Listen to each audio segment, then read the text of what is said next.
नमस्कार दोस्तों, स्वागत है आपका एक बार फिर से हमारे YouTube चैनल में। जैसा कि मैंने आपको बताया था कि मैं आपको मैथमेटिक्स और करंट अफेयर्स पढ़ाऊंगा, तो आज मैं आपको मैथमेटिक्स का एक बहुत ही बेहतरीन और इम्पोर्टेंट चैप्टर पढ़ाने जा रहा हूं। आप लोग अंत तक इस चैप्टर को जरूर देखिएगा। इस वीडियो के अंत तक अगर आप बने रहते हैं तो निश्चित रूप से आगामी परीक्षाओं में आपको लाभ मिलेगा। आइए शुरू करते हैं। रेखाएं और कोण, इसके बारे में समझेंगे कि रेखा क्या होती है, कोण क्या होता है। इसमें बहुत चीज पढ़ना है, जैसे कि इस चैप्टर में हम लोग रेखा के बारे में पढ़ेंगे। पहले देखते हैं कि क्या पढ़ना है। रेखा के बारे में पढ़ेंगे, फिर रेखा खंड के बारे में पढ़ेंगे, ठीक है। फिर हम लोग किरण के बारे में पढ़ेंगे, संरेख बिंदु के बारे में पढ़ेंगे, संरेख और असंरेख बिंदु दोनों के बारे में पढ़ेंगे, ठीक है। फिर कोण पढ़ेंगे, कोण। उसके बाद हम लोग इसमें कोण युग्म देखेंगे, कोण युग्म देखेंगे। फिर रेखा और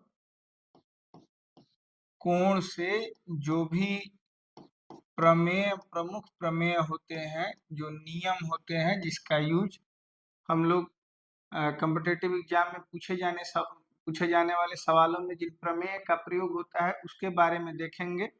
तो इस वीडियो को अंत तक देखिएगा। हो सकता है कि इसको मैं 2 या 3 पार्ट में भी दूं, तो आप इसको पूरा देखिएगा, तभी आपको मेरी पूरी बात समझ में आएगी। और इसके आगे जो मैं चैप्टर त्रिभुज पढ़ाने वाला हूँ वो भी आपको बिल्कुल बेहतरीन तरीके से समझ में आएगा, ठीक है।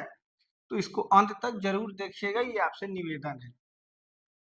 सबसे पहले देखते हैं रेखा क्या है। तो रेखा का अर्थ है किसी सतह पर खींची गई पतली लकीर या सीमा रेखा जो किसी आकृति, दिशा या सीमा को दर्शाती है। हालांकि इसकी अगर परिभाषा आपसे कोई पूछे कि रेखा क्या है, तो रेखा वह निरंतर बिंदुओं का समूह है जिसकी केवल लंबाई होती है, कोई चौड़ाई नहीं होती, उसे रेखा कहते हैं। जैसे बिंदुओं का एक समूह, जैसे आप इसको रेखा कह सकते हैं। बहुत सारे बिंदु मिलके क्या बनाते हैं, रेखा बनाते हैं। लेकिन ये ध्यान रखना है कि इसकी कोई चौड़ाई नहीं होती है, ये केवल लंबाई को प्रदर्शित करती है, ठीक है। तो रेखा के अगर प्रकार आपसे पूछा जाए तो सीधी रेखा और वक्र रेखा, दो ही प्रकार की रेखाएं हो सकती हैं। कहीं कहीं ऊर्ध्वाधर और क्षैतिज रेखाओं के बारे में भी बात किया जाता है, लेकिन वो भी या तो सीधी रेखा से या वक्र रेखा से बनाई जाती है, ठीक है।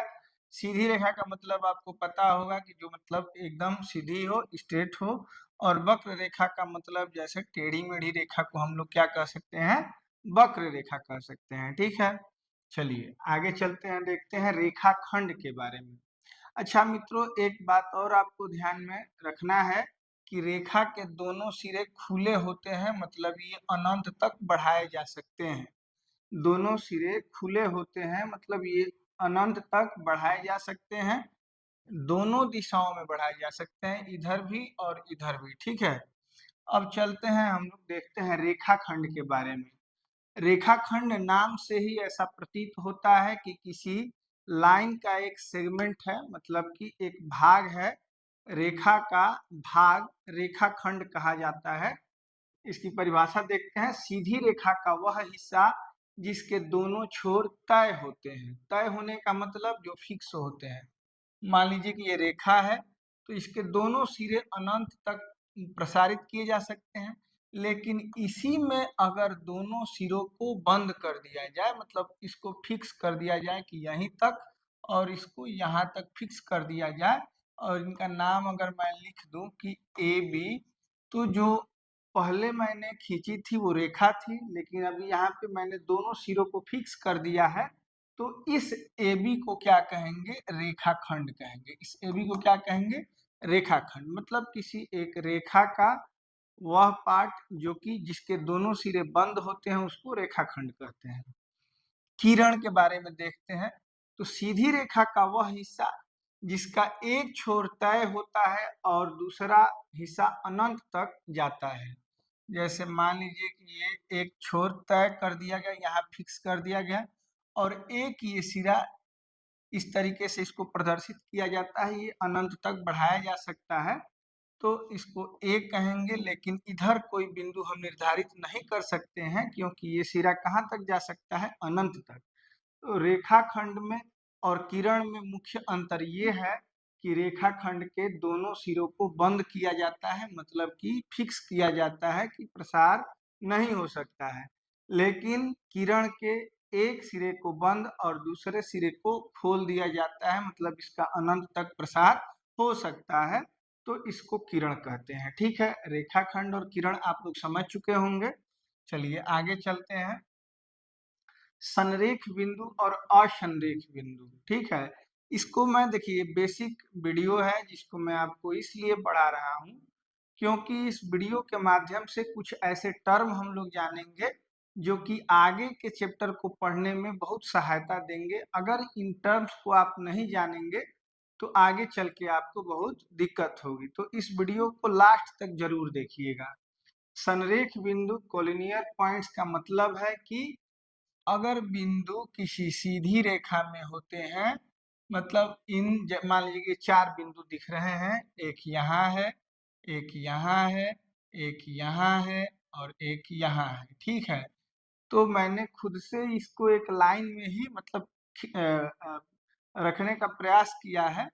अगर इन चारों बिंदुओं को मिलाने पे एक सीधी रेखा बन जाती है तो कहा जाएगा कि ये चारों बिंदु जो है वो क्या है, संरेखीय या कोलिनियर है। ठीक है, संरेखीय बिंदुओं का मतलब होता है जो बिंदु एक सीधी रेखा पर होते हैं। अब असंरेखी संरेख बिंदु का मतलब, नॉन कोलिनियर पॉइंट्स का मतलब क्या है। जैसे मान लीजिए कि एक यहाँ बिंदु है, एक यहाँ बिंदु है, एक यहाँ बिंदु है, एक यहाँ बिंदु है। अब इनको हम लोग अगर टच कराते हैं सभी को, तो एक सीधी रेखा का निर्माण नहीं हो सकता है। इन चारों बिंदुओं को टच कराने पे एक स्ट्रेट लाइन का निर्माण नहीं हो पाया है, तो इन बिंदुओं को हम लोग असंरेख बिंदु या नॉन कोलिनियर पॉइंट्स कहते हैं। अगर टच कराने पे स्ट्रेट लाइन का निर्माण हो जाए तो उसको हम लोग संरेख बिंदु, और टच कराने पे अगर वक्र रेखा का निर्माण हो जाए तो उसको नॉन कोलिनियर मतलब असंरेख बिंदु कहते हैं। ठीक है, कोऑर्डिनेट ज्योमेट्री में इसका यूज है, इसलिए मैं इसको यहाँ पे पढ़ा रहा हूँ। ठीक है, चलिए आगे चलते हैं, कोण के बारे में देखते हैं। कोण किसे कहते हैं, तो जब किसी बिंदु से दो रेखाएं या किरणें निकलती हैं और उनके बीच खुला हुआ भाग बनता है तो उसे कोण कहते हैं। जैसे मान लीजिए कि एक बिंदु है, ठीक है, और इससे दो किरणें निकल रही हैं, एक ये किरण है और एक ये किरण है, वो ये रेखा भी हो सकती है। ठीक है, तो दो किरणें एक बिंदु से निकलती है और इनके बीच के खाली स्थान को हम लोग क्या कहते हैं, कोण कहते हैं। या एक और इसकी परिभाषा है कि दो किरणों के बीच के झुकाव को क्या कहते हैं, कोण कहते हैं। तो एक ये किरण है और एक ये किरण है और दोनों किरणों के बीच के झुकाव को क्या कहते हैं, कोण कहते हैं। अब मान लीजिए कि इसका मैं अगर नाम रख दूं रेखाखंड बना के, ए, इसका नाम बी और इसका नाम ओ रख देता हूँ। ठीक है, तो अब यहाँ जो कोण है इसको ऐसे इस चिन्ह से दर्शाया जाता है, ध्यान रखिएगा, कोण।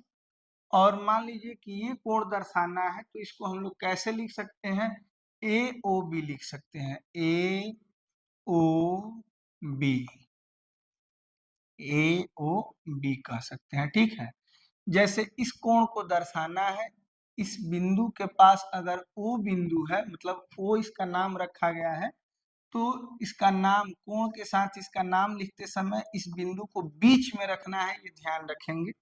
मतलब कि या तो इसको ए ओ बी कह सकते हैं या इसको बी ओ ए कह सकते हैं। जो भी कोण दर्शाना हो उसको आपको बीच में रखना है, ये ध्यान में रखिएगा। ठीक है, अब मान लीजिए कि ये दो किरणें हैं, सी, डी और के। तो कोण को दर्शाना है, यहाँ पे कोण का निर्माण हो रहा है जहाँ दोनों किरणें आपस में मिली हैं। तो इसको दर्शाने के लिए हम इसका नाम लिखेंगे सी के डी, या इसका नाम हम ये भी लिख सकते हैं कि डी के सी। इस बिंदु मतलब के बिंदु का बीच में रहना अनिवार्य है, ये आपको ध्यान रखना है। तभी अगर मान लीजिए कि इसको हम लिख देते हैं के सी डी, तो ये इसका नाम गलत हो जाएगा, क्योंकि हमको किस कोण को दर्शाना है, के को, तो के बीच में लिखा होना चाहिए। ठीक है, चलिए अब हम लोग देखते हैं कोण के भाग कौन कौन से हैं। तो शीर्ष मतलब वर्टेक्स, भुजाएं मतलब साइड्स या आर्म्स, आंतरिक क्षेत्र इंटीरियर पॉइंट एरिया, और बाह्य क्षेत्र मतलब एक्सटीरियर एरिया। ठीक है, तो इस एक कोण को बना के हम इन टर्म्स को समझेंगे। मान लीजिए कि ये कोण है, यहाँ मैं नाम दे रहा हूँ ए, ये बी है और ये ओ है।